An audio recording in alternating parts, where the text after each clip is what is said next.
اس وقت ہماری خوش قسمتی ہے کہ ہمارے ساتھ ملک کے معروف مذہبی اسکالر حشام علیہ ظہیر صاحب موجود ہیں، جو جمعیت اہل حدیث پاکستان کے صدر بھی ہیں، اور یہ ہمیں ٹائم بھی دینے ہیں۔ حشام بھائی بہت بہت شکریہ آپ کے ٹائم کا۔ حشام بھائی، واقعہ کربلا پوری امت کے لیے کیا لیسن ہے اگر اس کو سمجھیں، یعنی اس کی اسپرٹ کیا ہے آسان الفاظ میں؟ بسم اللہ الرحمن الرحیم۔ بلال بھائی، آپ نے تو سب سے آخر والا کویشچن سب سے پہلے کر دیا، لیکن آپ نے چونکہ سوال کیا تو اس کی اسپرٹ یہ ہے کہ انسان حق کے اوپر ہو تو ڈٹ جائے، انسان سچ کے اوپر ہو تو کھڑا رہے، انسان حق کے اوپر ہے تو وہ اس کو کسی بھی ملامت کرنے والے کی ملامت کی پرواہ نہیں ہونی چاہیے۔ اور جو جان ہے یہ اللہ رب العزت کی عطا اور تحفہ ہے۔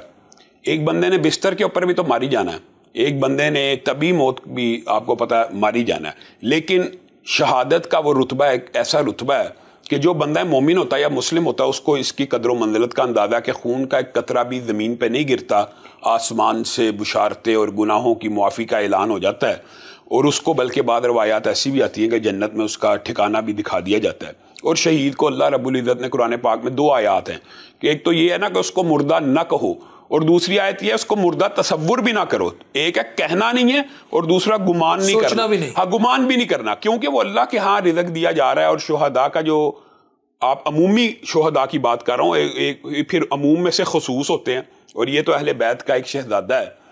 عمومی شہداء کا مقام و مرتبہ یہ ہے کہ وہ عرش کے نیچے جو قندیلیں لٹکی ہوئی ہیں ان کی روحوں کو سبز پرندوں کے قالب میں ڈال کر ان قندیلوں کے اندر ڈال دیا جاتا ہے، اور وہ جنت کے اندر سے کھاتے پیتے ہیں اور چرتے ہیں، گویا زندہ ہیں اور رزق اللہ کے ہاں دیا جا رہا ہے۔ تو یہ تو وہ ہیں جو رسول اللہ صلی اللہ علیہ وسلم کے بیٹے ہیں اور رسول اللہ صلی اللہ علیہ وسلم کے نواسے ہیں۔ تو انہوں نے تو وہ آپ یہ سمجھیں کہ اپنی جان کو اللہ رب العزت کی بارگاہ میں پیش کیا، اور آخری لمحات میں ایک اور سبق بھی دیتے چلے گئے۔ بعض روایات کے اندر یہ بات بھی ملتی ہے کہ آخری وقت میں نماز کا وقت ہوا تو آپ نے نماز کو قائم کرنے کا ارادہ کیا۔ آپ کو پتہ صلاۃ خوف ہوتی ہے جنگ کے اندر، تو وہ 1 رکعت بھی پڑھنا، لیکن دیکھیں وہاں پہ بھی نماز پڑھنی ہے۔ تو حضرت حسین اس کو بھی لیٹ نہیں تھے کرنا چاہتے، اور نماز پڑھنے کے لیے جب وہ تیاری کر رہے تھے تو ان کو کہا گیا اس وقت بھی، تو انہوں نے یہ سبق دیا کہ ہاں یہ وقت بھی اگر تلواروں کے سائے تلے بھی اللہ رب العزت نے جو حکم دیے ہیں ان کو بجا لانا ہے۔ گویا ان کی پوری زندگی اللہ کے حکم کو بجا لانے کا نام ہے، اور ان کی شہادت اس بات کا سبق اور درس دیتی ہے کہ رہتی دنیا تک، قیامت تک کے لیے کسی مسلمان کو یہ نہیں دیکھیں مرنا، موت ایک اٹل حقیقت ہے۔ آج سے 100 سال پہلے والے لوگ کہاں ہیں، 200 سال پہلے والے، وہ صرف کتابوں میں موجود ہوں، یا کئیوں کا تو تذکرہ کتابوں میں بھی موجود نہیں ہوگا، تو وہی لوگ زندہ و جاوید ہو جاتے ہیں، حقیقت میں بھی زندہ رہ جاتے ہیں شہید، اور تاریخ کے اندر بھی وہ لوگ امر ہو جاتے ہیں اور زندہ رہ جاتے ہیں جو اپنی جان کو اللہ رب العزت کی بارگاہ میں حق کے لیے قربان کر دیتے ہیں۔ سر سوال یہ ہے، ہم خاص دنوں میں حضرت امام علی مقام حضرت امام حسین رضی اللہ تعالیٰ عنہ کی بات کرتے ہیں، محرم آتے ہیں، ہم لنگر نیاز بانٹتے ہیں، قربانی کی بات کرتے ہیں، نفس کی علائشوں کی بات کرتے ہیں، مقابلہ کریں، ماحول کی علائشوں کا مقابلہ کریں۔ بلال بھائی، بنیادی طور پہ جو آپ نے سوال اٹھایا یہ ایک بہت بڑا لمحہ فکریہ ہے امت مسلمہ کے لیے۔ یہ وہ جو دن ہے، Father's Day, Mother's Day, Valentine's Day, اور یوم وطنی بھی آپ لگا لیں چلیں، اور بھی یہ جو دنوں کا کلچر اور کنسیپٹ ہے نا، یہ اسلام کا نہیں ہے۔ اسلام کے اندر آپ کو پتہ ہے، جیسے آپ نے کہا کہ ہم غیر مسلکی اور کوئی فرقہ وارانہ بات نہیں کریں گے، اسلام ابدی دین ہے، ہمیشگی کا قائل ہے۔ رسول اللہ صلی اللہ علیہ وسلم نے حضرت عمر کا ہاتھ پکڑا ہوا، اور حضرت عمر نے کہا اے اللہ کے رسول، آپ مجھے بڑے محبوب ہیں، میری آپ سے بہت محبت ہے، لیکن آپ مجھے میری جان سے بڑھ کے محبوب نہیں ہیں۔ تو رسول اللہ نے اس وقت ایک جملہ کہا تھا، اے عمر آپ کا ایمان اس وقت تک مکمل نہیں جب تک میں آپ کو آپ کی جان سے بڑھ کے بھی محبوب نہ ہو جاؤں۔ تو اسی وقت، اسی لمحے میں حضرت عمر نے کہا کہ آج کے بعد آپ مجھے میری جان سے بڑھ کے بھی محبوب ہیں۔ تو رسول اللہ نے حضرت عمر کے ایمان کی تکمیل کی بشارت دی کہ پھر آپ تیرا ایمان مکمل ہو گیا۔ تو کیا یہ ایک دن کے لیے محبت، یہ آپ کا جو سوال ہے، یہ رسول اللہ صلی اللہ علیہ وسلم یا ان کے خانوادے سے یا اہل بیت سے جو محبت ہے وہ 10 محرم کی محتاج نہیں ہے، وہ 9 محرم کی محتاج نہیں ہے۔ جس طرح صحابہ کی محبت کو سکھایا جاتا ہے، اسی طرح اہل بیت کی محبت کو بھی ہمیں اپنے گھروں میں سکھانا چاہیے، بغیر دنوں کی حدود و قیود۔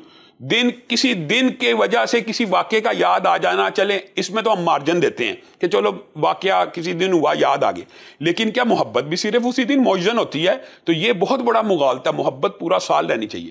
رسول اللہ صلی اللہ علیہ وسلم اپنے ان بیٹوں کو حسن و حسین کو اتنا پیار کیا کرتے تھے، اور جو محبت کی بات آئی ہے اس لیے میں اس حدیث کو بھی آپ کے سامنے رکھنا چاہتا ہوں۔ رسول اللہ صلی اللہ علیہ وسلم نے فرمایا اے اللہ میں ان دونوں سے محبت کرتا ہوں، اے اللہ، اللہ کو کہہ رہے ہیں میں ان دونوں سے محبت کر رہا ہوں، اور اللہ سے درخواست کتنی عمدہ کر رہے ہیں، اے اللہ آپ بھی ان سے محبت کیجیے۔ اور بات یہاں تک ہوتی تو ان کے فضائل و مناقب کے لیے کافی تھی، یہاں تک نہیں بات چھوڑی، اور کہا اللہ جو ان سے محبت کرتا ہے تو اس سے بھی محبت کر۔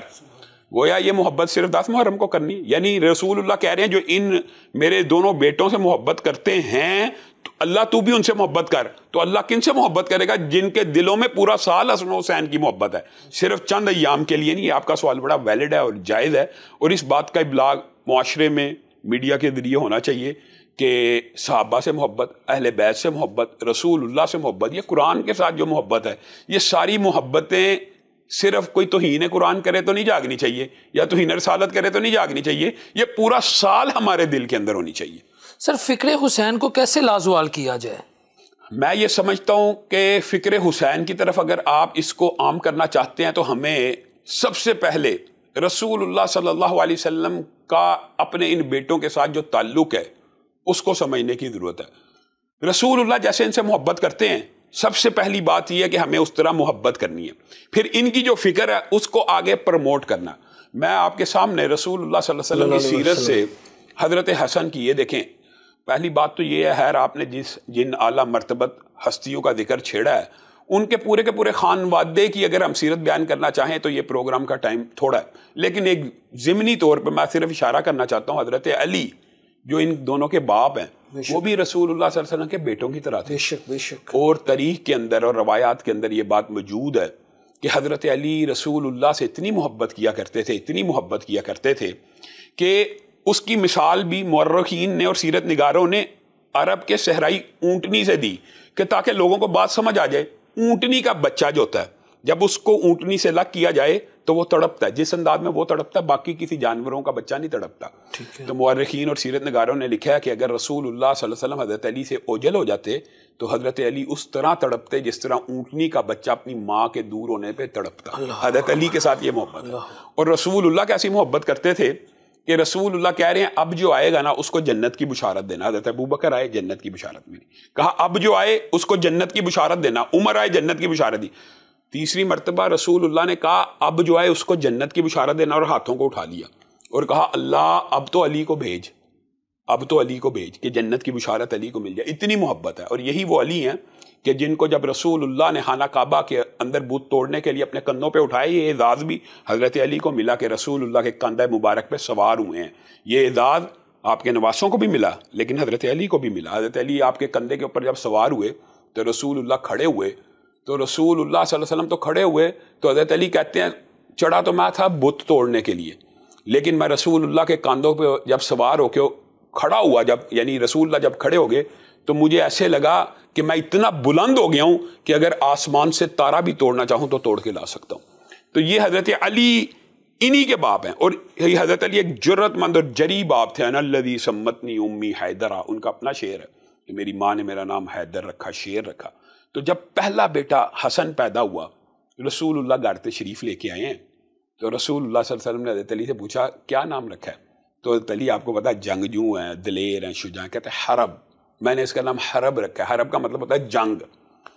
رسول اللہ صلی اللہ علیہ وسلم مسکرانا شروع ہو گئی، یعنی حضرت علی تو چاہتے تھے کہ میرا بیٹا یہ جنگ ہے اور بڑا ہو کے جرنیل بنے، جیسے میں نے اسلام کے لیے کارنامے دیے ہیں یہ بھی کارنامے سر انجام دے۔ تو رسول اللہ صلی اللہ علیہ وسلم نے کہا بل حسن، یہ حرب نہیں ہے، اس کا نام میں محمد حسن رکھتا ہوں۔ پھر 1 سال نہیں گزرا، 11 ماہ تقریباً گزرے تو دوسرا بیٹا ہوا۔ پھر رسول اللہ گھر آ رہے ہیں تو حضرت علی سے پوچھتے آپ کیا نام رکھا ہے؟ کہا حرب، اب بھی جنگ ہی رکھا ہے۔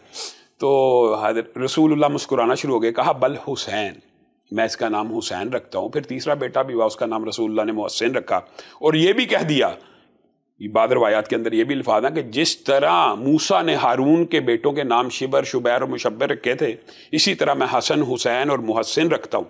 اور یہی وہ بچے ہیں کہ جن کی آپ دیکھیں اصل میں تربیت اور فکر حسین تو یہاں سے سٹارٹ ہو جاتی ہے نا کہ ان کے منہ میں پہلی خوراک رسول اللہ کا لعاب ہے, گڑتی رسول اللہ صلی اللہ علیہ وسلم کی ہے, پیار اور محبت رسول اللہ صلی اللہ علیہ وسلم کا ہے.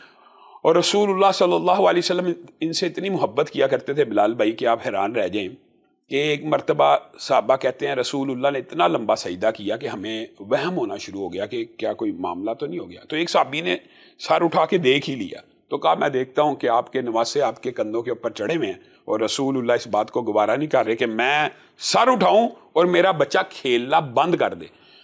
تو میں یہ سمجھتا ہوں سب سے پہلی جو ہے فکر وہ یہ ہے کہ مجھے اور آپ کو اور پوری امت مسلمہ کو اہل بیت سے, ان نواسوں سے, بالخصوص ان نواسوں سے ویسی محبت ہونی چاہیے جیسے رسول اللہ صلی اللہ علیہ وسلم کیا کرتے تھے. اور محبت کا ایک انداز بلال بھائی ہوتا ہے گلے لگانا, ایک انداز ہوتا ہے چومنا, بوسہ دینا, زور سے سینے کے ساتھ لگا لینا.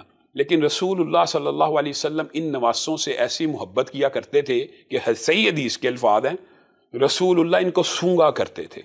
یعنی آپ بتائیں, ایک ہوتا ہے چومنا, ایک ہوتا ہے گلے لگانا, ایک ہوتا ہے سونگنا. سونگنے کا جو انداز ہے نا وہ محبت میں سب سے اوپر والے درجے کا ہے. اور یہ رسول اللہ صلی اللہ علیہ وسلم نے فرمایا کہ یہ دنیا میں میرے 2 جنت کے پھول ہیں, تو ان کی خوشبو گویا رسول اللہ صلی اللہ علیہ وسلم محسوس کیا کرتے تھے. اور اگر ہم شان و مناقب اور سیرت کی طرف جائیں تو ہمارے لیے ان شہزادوں کی سیرت مشعل راہ ہے. جی حشام بھائی, سیرت پہ اگر ہم ان کی بات کریں تو کچھ ایسے واقعات سنیں حضرت امام حسین رضی اللہ تعالیٰ عنہ کے جو ہماری اس وقت یوتھ ہے, جو پاکستان کا تقریباً 60% چنک ہے, ان کے لیے وہ مشعل راہ ہو. میں آپ کو ایک بات بتاتا ہوں بلال بھائی, کچھ سیرت کے ایسے پہلو ہیں جن کو معاشرے سے اوجھل رکھا گیا ہوا ہے ان شہزادوں کی. ایک تو رسول اللہ صلی اللہ علیہ وسلم ایک مرتبہ خطبہ دے رہے ہیں, اور آپ یہ دیکھیں یہ امت کے لیے بڑی دردناک واقعہ ہے, اور امت کو اس واقعے سے بھی عبرت پکڑنی چاہیے, پوری امت کے لیے مشعل راہ. خطبہ جمعہ کے اندر آپ کو پتہ ہے نمازی کو حرکت بھی نہیں کرنی چاہیے. جمعے کا خطبہ اور احادیث آپ نے سنی ہے کہ صف کا تنکا بھی نہ توڑے. خود رسول اللہ جمعہ پڑھا رہے ہیں, حسن حسین آ رہے ہیں تو لڑکھڑا آ گئے, تو رسول اللہ خطبہ چھوڑ کے ممبر سے نیچے اترے اور پکڑ لیا اور کہا مال اور اولاد فتنہ. رسول اللہ نے تو آیت پڑھی لیکن لوگوں کو سمجھانے کے لیے. اب جو رسول اور پیغمبر اپنے ان بیٹوں کو لڑکھڑاتے ہوئے دیکھ نہیں سکتا, اور اگر وہ لڑکھڑا جائیں, خطبہ چھوڑ کے نیچے اتر آئیں, ان بچوں کی گردنوں کے اوپر تلواروں کو چلا دیا جائے. رسول اللہ جن گردنوں کو چوما کرتے تھے اس کے اوپر تلوار کو چلا دیا جائے. رسول اللہ جن رخساروں کو بوسہ دیا کرتے تھے ان کے اوپر تیروں کو چلایا جائے. تو یہ تو بہت بڑا لمحہ فکریہ اور امت کے لیے ایک سبق ہے کہ یہ جو ظلم ہوا یہ قطعاً کسی صورت بھی روا نہیں ہے. اب یہ دیکھیں کہ رسول اللہ صلی اللہ علیہ وسلم, آپ نے کہا سیرت کے جو بعض پہلو ہیں, اب یہ تو حضرت حسن و حسین کی سیرت کا یہ ہے کہ رسول اللہ خود اترے, لیکن ایک پہلو ہمیں حضرت حسن کی سیرت کا بھی یاد رکھنا چاہیے. رسول اللہ نے 3 مختلف مقامات کے اوپر 3 احادیث ہیں جن کا مفہوم آپ کے سامنے رکھتا ہوں. حضرت حسن کو جب بھی دیکھا تو کیا کہا, یہ میرا بیٹا سردار ہے, یہ میرا بیٹا سردار ہے. حضرت حسن کے بارے میں صحابہ پوچھنا چاہتے تھے کہ کس وجہ سے, تو رسول اللہ صلی اللہ علیہ وسلم نے ازہد بتا دیا, اس لیے کہ یہ ان قریب مسلمانوں کی 2 عظیم جماعتوں میں صلح کروا دے گا. ان جماعتوں کو رسول اللہ صلی اللہ علیہ وسلم نے عظیم بھی کہا, مسلمان بھی کہا, اور اس بیٹے کو سرداری دنیا میں یہ لفظ کے ساتھ کہ میرا یہ بیٹا سردار ہے اس لیے دی کہ یہ مسلمانوں کی 2 عظیم جماعتوں میں صلح کروا دے گا. اور حضرت حسن نے اپنے نانا کی اس پیشین گوئی کو ایسا پورا کیا کہ آپ سے پوچھا جاتا تھا, انہوں نے کہا میرے ساتھ دلیر بھی تھے, میرے ساتھ جرنیل بھی تھے, میرے ساتھ شجاع بھی تھے, میرے ساتھ لڑنے والے بھی تھے, اور اگر اس دن میں لڑ پڑتا تو خون کی نہریں بہہ جاتی, لیکن میں نے امت مسلمہ کے افراد کا خون بہانا مناسب نہیں سمجھا. اس دن انہوں نے حضرت امیر معاویہ سے صلح کر لی اور امت ایک خلیفہ کے اوپر متفق ہو گئی. تو اس سیرت اور کردار کو بھی تو دیکھنا چاہیے, قربانی دونوں نے دی ہے. حضرت حسن کی قربانی کو بھی بالکل اگنور نہیں کرنا چاہیے. حضرت حسن نے امت کے 2 عظیم گروہوں کے مابین صلح کروا کے امت کو ایک خلیفہ اور ایک حاکم کے اوپر مجتمع کر کے یہ بھی قربانی دی. حضرت حسین نے بھی قربانی دی. آپ حیران رہ جائیں گے کہ حضرت ابو بکر ایک مرتبہ حضرت ابو بکر نے حضرت حسن کو اپنے کندھوں پہ سوار کیا ہوا ہے, اور حضرت علی, یہ بھی لوگوں نے باتیں بنائی ہوئی ہیں, یہ ان کا آپس میں اس قدر گہرا تعلق اور پیار اور محبت کا رشتہ ہے. حضرت علی ساتھ ہیں اور حضرت علی کو کہہ رہے ہیں, علی یہ آپ کا جو بیٹا ہے نا اس کی شکل آپ سے نہیں ملتی, اس کی شکل آپ کے یعنی سسر سے اور یعنی ان کے نانا سے ملتی ہے، حضرت محمد رسول اللہ صلی اللہ علیہ وسلم سے ملتی ہے. اور جملہ کیا کہہ رہے ہیں یہ دیکھیں، یہ حضرت حسن کی عظمت کے اوپر بھی دلیل ہے، اور حضرت ابو بکر کی اور صحابہ کی اہل بیت سے محبت کے اوپر بھی دلیل ہے. حضرت ابو بکر کہتے ہیں میرا باپ حسن آپ کے اوپر قربان جائے. حسن کو کہہ رہے ہیں جو کندھے پہ سوار ہے، میرا باپ آپ کے اوپر قربان جائے. حسن آپ کی شکل رسول اللہ سے ملتی ہے، علی سے نہیں ملتی. تو بار بار حضرت علی کو چھیڑے ہیں. تو اب باپ تو خوشی ہوتا ہے نا اگر نانا کے ساتھ شکل کس سے مشابہت کہہ رہے ہیں. اچھا پھر ایک صحابی نے کہہ دیا رستے میں کہ یار حسن تیرے مقدر کا کیا کہنا، تجھے کتنی عمدہ سواری ملی ہے. یعنی سواری سے مراد کہ حضرت ابو بکر تیری سواری ہے. تو حضرت ابو بکر اسی وقت روک کے اس کو کہتے ہیں رک جا، تو یہ دیکھ سوار کتنا عمدہ ہے. لا الہ الا اللہ. اب یہ بتائیں یہ محبت اور انسیت کے رشتے ہیں کہ آپس میں دشمنی کے رشتے ہیں. اور پھر ایک بات میں ضرور کہنا چاہتا ہوں، یہ جو فضائل اہل بیت ہیں ان کے ساری کی ساری فضیلتیں کنہوں نے بیان کی ہیں؟ آپ ذرا اس بات کو سوچیں. جو اہل بیت کے فضائل بیان کیے ہیں، حضرت حسن کی شان، حضرت حسین کی شان، حضرت فاطمہ کی، کن لوگوں نے بیان کی؟ صحابہ نے کی. اوبیسلی نیچے اب میں یہ بات بڑی ویلڈ ہے، سمجھنے کی ضرورت ہے کہ حضرت فاطمہ کو رسول اللہ نے جو جنت کی عورتوں کا سردار کہا تھا، اس حدیث کی راویہ کون ہے؟ امی عائشہ. اور وہ آپ کو سارا کا سارا واقعہ پتا ہوگا کہ رسول اللہ کے پاس حضرت فاطمہ گئیں تو رونا شروع ہو گئی، پھر کان میں کچھ بات کی، پھر مسکرانا شروع ہو گئی.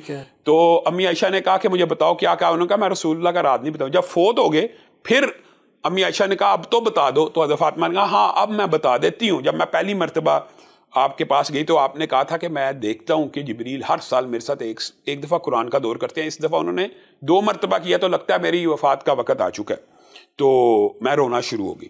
تو پھر آپ نے کہا فاطمہ تو اس بات پہ خوش نہیں ہے کہ تو جنت کی عورتوں کی سردار ہے اور سب سے پہلے اہل بیت میں تو مجھ سے آ کے ملے گی جنت میں. اب اس حدیث کی راویہ کون ہے؟ حضرت عائشہ صدیقہ. یہ دشمنی ہے، یعنی جو سیدہ فاطمہ کو جنت کی سردار کی روایات بیان کر رہی ہیں. اور یہ جو حضرت ابو ہریرہ ہیں، آپ کو پتہ ہے حضرت حسین کے ساتھ رسول اللہ کا جو پیار اور محبت کے جتنی 19 روایات ہیں، ان میں سے 19 روایات کے جو راوی ہیں وہ حضرت ابو ہریرہ ہیں. اب مجھے ایک بات بتائیں، اور وہ کیا روایت بیان کر رہے ہیں؟ کہتے ہیں رسول اللہ میرے ساتھ بازار میں نکلے، حضرت حسین کو رسول اللہ نے دیکھ لیا، حسن کو دیکھ لیا. یہ حسن و حسین ان کی عمر کا بڑا کم فرق تھا، 11-12. ہاں تو یہ بالکل کٹھے، تو صحابہ بھی ان کو اکٹھے ذکر کیا کرتے تھے. تو ابو ہریرہ کہتے ہیں کہ ایک ایک اینگل دیکھیں، ایک ایک انداز بھی ریکارڈ کیا ہوا ہے صحابہ نے کہ رسول اللہ صلی اللہ علیہ وسلم اپنے دونوں ہاتھوں کو پھیلائے ہوئے ہیں اور حسن و حسین کی طرف بڑھے ہیں، اور وہ بچوں میں سے بھی ایک نے اپنے بازوؤں کو پھیلایا ہوا ہے جیسے ایک دوسرے کی طرف یعنی ایک ایک انداز. ہاں دونوں ہاتھوں کو وہ بھی پھیلا کے آ رہا ہے. اور صرف یہ ریکارڈنگ نہیں کی، پھر یہ کہا کہ ایک مرتبہ ایسا ہوا حضرت ابو ہریرہ نے کہ رسول اللہ کو مل گئے تو رسول اللہ ان کے پیچھے دوڑنا شروع ہو گئے بچے کے، اور بچہ آگے آگے دوڑ رہا ہے. تو یہ بھی ایک انداز ہوتا ہے کھیلنے کا. تو رسول اللہ صلی اللہ علیہ وسلم نے تاخیر کی کہ کہیں یہ میرا بیٹا یہ نہ سمجھے کہ میں دوڑ نہیں سکتا. رسول اللہ اس کے پیچھے دوڑ رہے ہیں اور وہ یہ سمجھ رہے ہیں کہ میں تیزی سے دوڑ رہا ہوں اپنے نانا سے، میں اپنے نانا سے تیز دوڑ رہا ہوں. تو رسول اللہ ان کو کچھ تھکا کے بڑی دیر بعد پکڑتے ہیں تو بچہ خوش ہو کے ہنسنا شروع کر دیتا ہے. یہ بچوں کا انداز ہوتا ہے کہ پکڑ لیا بلا ہے، لیکن پہلے اس میں اعتماد دیا. پھر حضرت ابو ہریرہ کا یہ دیکھیں، حضرت ابو ہریرہ کے پاس حضرت حسین آئے تو حضرت ابو ہریرہ نے کہا حسین اپنی قمیض کو اوپر کر لیجئے. اب یہ جو مطالبہ ہے یہ بالعموم معاشرے میں عجیب لگتا ہے. بہرحال حضرت حسین نے اپنی قمیض کو اوپر کیا تو حضرت ابو ہریرہ نے آپ کے پیٹ کے اوپر بوسہ دیا اور ساتھ ایک بات کہی کہ یہ بوسہ میں نے اس لیے دیا ہے کہ میں نے آپ کے بچپن میں رسول اللہ صلی اللہ علیہ وسلم کو یہاں پہ بوسہ دیتے ہوئے دیکھا ہے. اب بات سمجھیں، میں نے اپنے رسول کی سنت کو زندہ کیا ہے.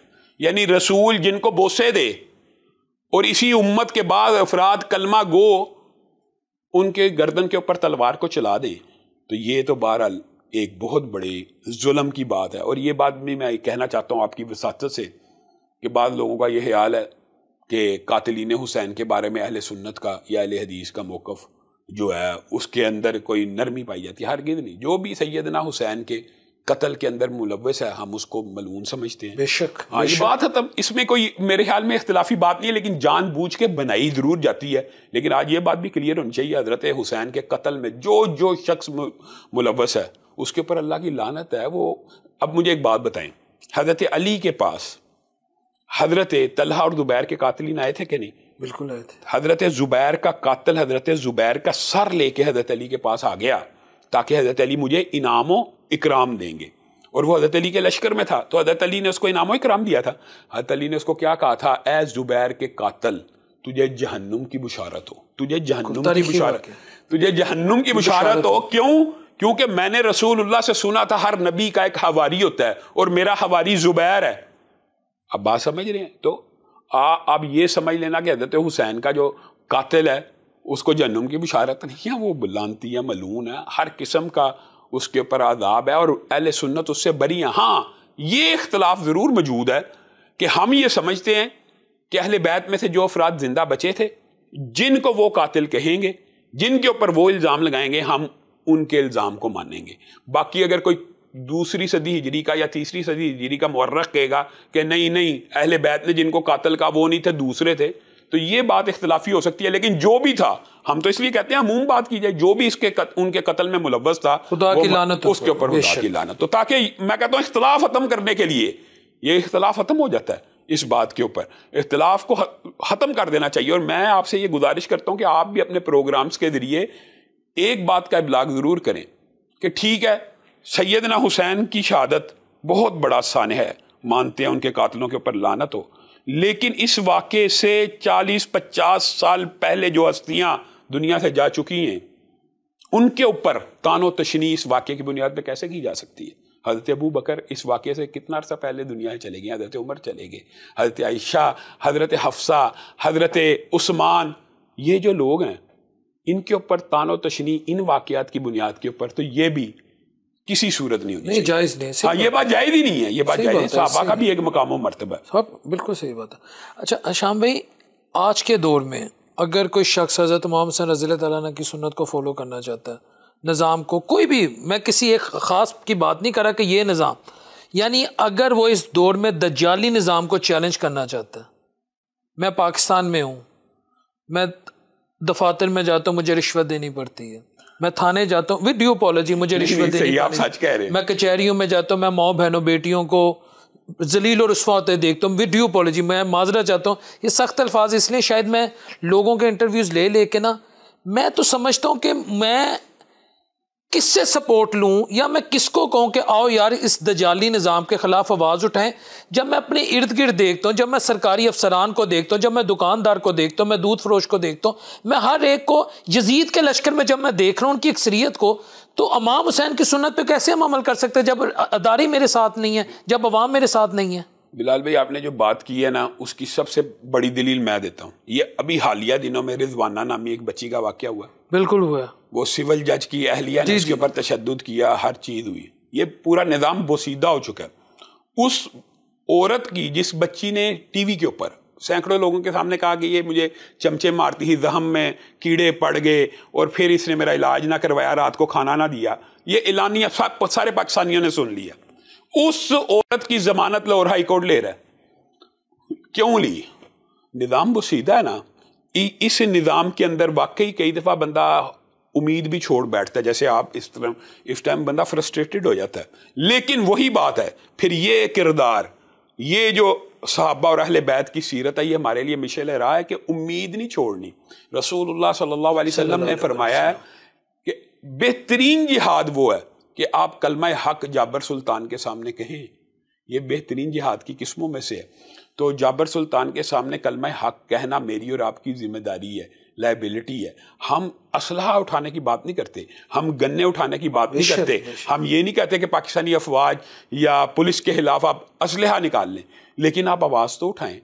آپ کو آواز تو اب یہ مجھے بتائیں جو رضوانہ کا واقعہ ہے، اس عورت کی ضمانت ہونی چاہیے تھی؟ نہیں تھی ہونی چاہیے. یہ کس نے کہنا ہے؟ یہ ہائی کورٹ کے ججوں کو کس نے سمجھانا ہے کہ پیٹی بائی اتنا بھی مقدس محترم نہیں ہوتا کہ انصاف کے ہر ضابطے کو پاؤں کے نیچے رون دیا جائے. اور وہ جو فرمان تھا اسلام آباد کا، وہ بیچارہ ریڈی باندھتا نا، کلفی لگاتا ہے، اس کو جرمانہ 5 لاکھ جرمانہ کر دی، 3 ماہ کی سزا. سر یہی میرا سوال ہے، اس کو مختصر، جب پھر میں آواز اٹھاؤں گا مجھ پہ ٹائٹل لگ جائے گا یہ باغی ہے، یہ خارجی ہے، یہ ریاست میں فتنہ ڈالنا چاہے، فتنہ پرور ہے. تو دس از مائی کوسچن. بلال بھائی آواز، لیکن اس کی ان ایلیگیشن سے آواز کو اٹھانا بند کرنا یہ بھی آپ نے یہی تو ہمیں سیرت حسین اور سیرت اہل بیت اور سیرت صحابہ سے یہی سبق ملتا ہے کہ حق بات کہنی ہی کہنی ہے. اب مجھے ایک بات بتائیں, حضرت ابو بکر کی آپ دیکھیں, پورا معاشرہ, پورے صحابہ حضرت ابو بکر کو کہہ رہے ہیں کہ یہ جو مرتدین زکوٰۃ ہیں, یہ جو زکوٰۃ کے منکر ہیں, ہاں جی بالکل بے شک, وہ اکیلے حضرت ابو بکر کہہ رہے ہیں کہ سٹینڈ لینا. ساری امت کہہ رہی ہے اسامہ بن زید کے لشکر کو نہ بھیجے, اکیلے سٹینڈ لے گئے. اسی طرح حضرت عمر کی زندگی کے واقعات ہیں, اسی طرح اب مجھے پتہ ہے حضرت حسین کو سب نے نہیں تھا کہا کہ نہ جائیں, ساری امت نے کہا نہ جائیں, بالکل منع کر چلے گئے, ساری سٹینڈ لے گئے نا کہ کوفہ میں نے جانا ہی جانا ہے.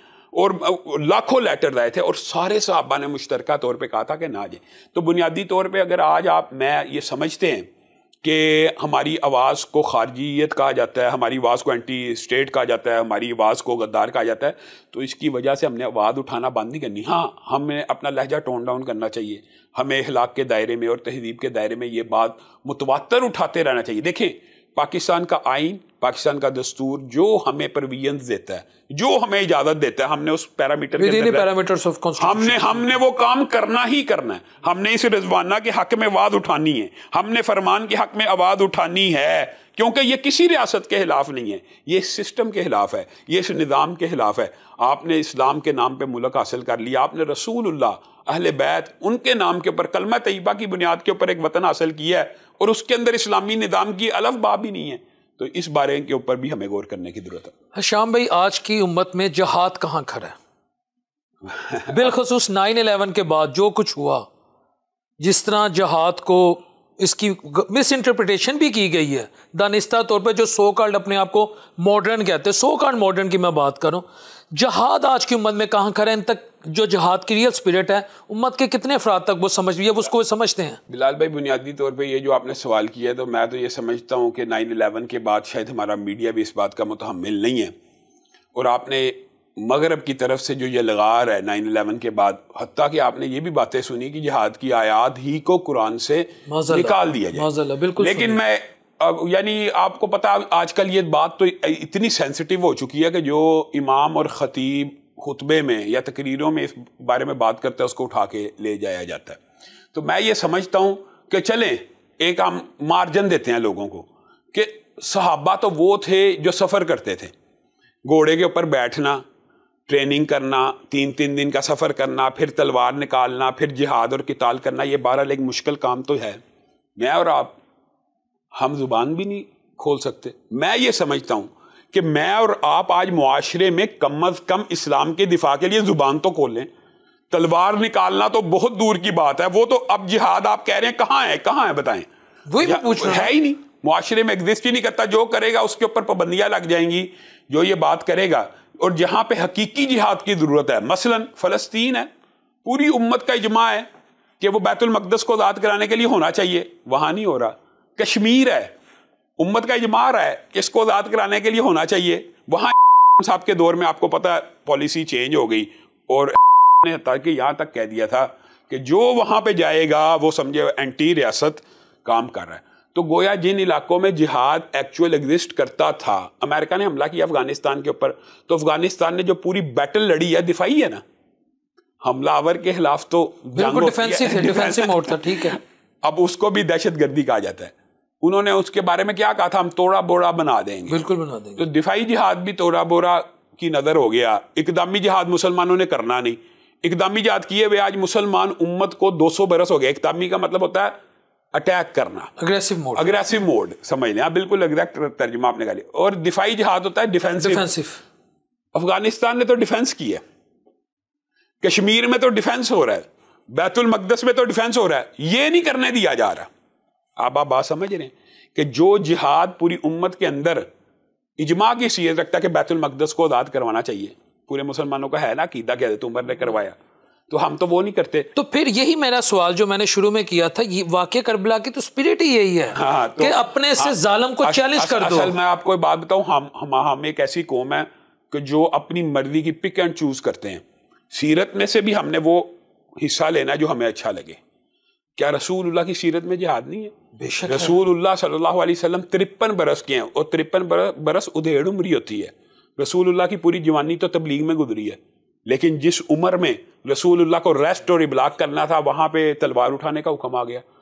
آپ بات سمجھے, دونوں میں بڑا فرق ہے. جوانی کے اندر جہاد ہوتا تو بات سمجھ آتی, لیکن وہ پوری جوانی آپ نے تبلیغ میں گزار دی. اور جس وقت تبلیغ کا ٹائم تھا, جو آج کل ہمارے معاشرے کی نفسیات ہے, اس وقت رسول اللہ کو اللہ نے تلوار اٹھانے کا حکم دیا تو رسول اللہ پیچھے رہ گئے. رسول اللہ نے اپنی آخری دن تک اس بڑھاپے میں, اس ڈیڑھ عمری میں بھی تلوار کو اٹھائے رکھا.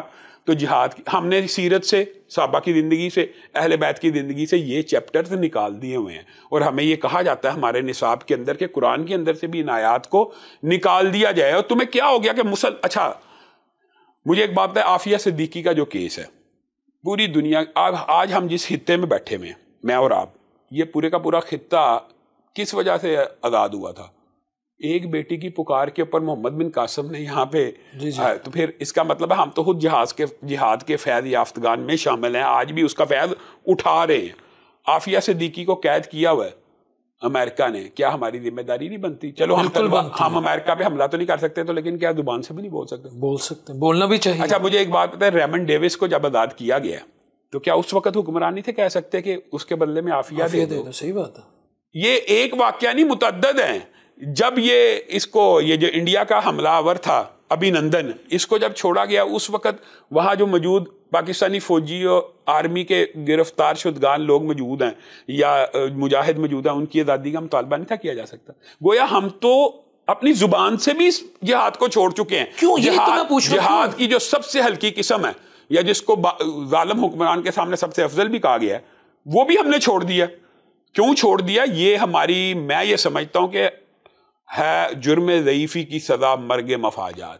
ہم یہ غلام ہیں ذہنی, آپ چاہے اقرار کریں یا نہ کریں, ہم ایک ایسے سسٹم میں رہتے ہیں اور ہم ایک ایسے نظام میں رہتے ہیں کہ ہم نے مغرب کو, امریکہ کو اپنا بڑا اور اپنا خدا مان لیا ہوا ہے, تو ہم نے ان کے مطابق چلنا ہے.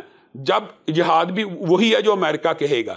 آپ کے سامنے جب رشیا آتا ہے وہ جہاد ہے. آپ رشیا کے دور میں وہ جہاد تھا نا, اور اس جہاد کو امریکہ کی سپورٹ تھی, اور پوری دنیا میں ہیلری کلنٹن کیا کہ گئی ہے وہ نہیں, اس کو چھوڑے, وہ تو آپ کو پتا ہے امریکہ نے فلمیں بنائی ہیں اس جہاد کے اوپر, مسلمانوں کو گلیمرائز کیا گیا ہے ایسے. تو پھر وہی اسامہ بن لادن وغیرہ تھے نا, تو وہی جب امریکہ کو نہیں تھا منظور وہ دہشت گرد ہو گئے, وہی مجاہد تھے, وہی دہشت. جو وہ کہیں گے, جو اصل میں یہ ویسے میں بات بتاؤں, مائٹ از رائٹ ہوتا ہے, جس کی لاٹھی اس کی بھینس ہوتی ہے. یہ میں آپ کو ایک فیکٹ بتا رہا ہوں, جس کی لاٹھی اس کی بھینس ہوتی ہے. اور یہی وہ بات ہے کہ مسلمانوں کو رسول اللہ صلی اللہ علیہ وسلم نے ایک وصیت کی تھی, ایک نصیحت کی تھی, مسلمانوں نے وہ چھوڑ دی, اس لیے یہ زوال ہے. رسول اللہ نے کہا تھا کہ جو اسلحہ سازی ہے نا, حدیث کا مفہوم ہے کہ نشانے بازی ہی قوت ہے, نشانے بازی میں قوت ہے. یہ رسول اللہ صلی اللہ علیہ وسلم کا فرمان ہے. رسول اللہ یہ کہنے ہیں اسلحہ سازی میں جو قوم آگے ہوگی. یہاں پہ علم نہیں ہے, یہ دیکھ لیں, یہ رسول اللہ کی حدیث بڑی اہم ہے. یہاں پہ علم, سائنس, ٹیکنالوجی وغیرہ ایک سائڈ پہ رکھیں, مال معیشت بھی سائڈ پہ رکھیں. رسول اللہ ایک کلیہ دے رہے ہیں, جو قوم اسلحہ سازی میں سب سے زیادہ مضبوط ہوگی وہی سپر پاور ہوگی. یہ آج آپ جائزہ لے لیں, معیشت تو جاپان کی امریکہ سے بہتر ہے, تعلیم تو جاپان کے پاس امریکہ سے زیادہ ہے, لیکن سپر پاور کون ہے؟ کیوں؟ وجہ اسلحہ سازی ہے. تو جس کے پاس, اور اللہ کا شکر ہم یہ ادا کرتے ہیں کہ پاکستان نے کم از کم ایٹم بم بنایا. یہ رسول اللہ صلی اللہ علیہ وسلم کی سنت اور وصیت ہے کہ مسلمانوں کے لیے کہ اسلحہ سازی کے اندر, اور یہ قرآن کی آیات بھی ہیں, اسلحہ سازی, اپنے گھوڑوں کو, اموال جہاد کو اس طرح تیار کرو کہ دشمنوں کے اوپر آپ کا روب پڑے. تو وہ روب اسلحہ سازی کے ذریعے ہوتا ہے, جو مسلمانوں نے اس صنعت کے اندر اپنے آپ کو بہت پیچھے لے گئے. مسلمان ایک آپ بندوق نہ یاد کر سکے, وہ گولیوں کے مقابلے میں تلوار سے جنگ کرنے کے خواہش مند, جنگیں تو اسی لیے ہاری ہیں, آپ کو پتہ. تو یہ مسلمان اگر رسول اللہ کی سیرت کا یہی پہلو اپنا لیں اور اسلحہ سازی میں اپنے آپ کو مضبوط کر لیں, تو شاید امت اپنا وہ جو دور ماضی ہے اس کو لٹا سکے. جی ویئرس, آپ نے حشام صاحب کی اوپینین سنی, بات ختم ہو گئی کہ ہمیں حق کی بات کرنی ہے, کیونکہ یہ میرے نبی کی سنت ہے, یہ خانوادہ رسول کی سنت ہے, اور یہ صحابہ کی سنت ہے.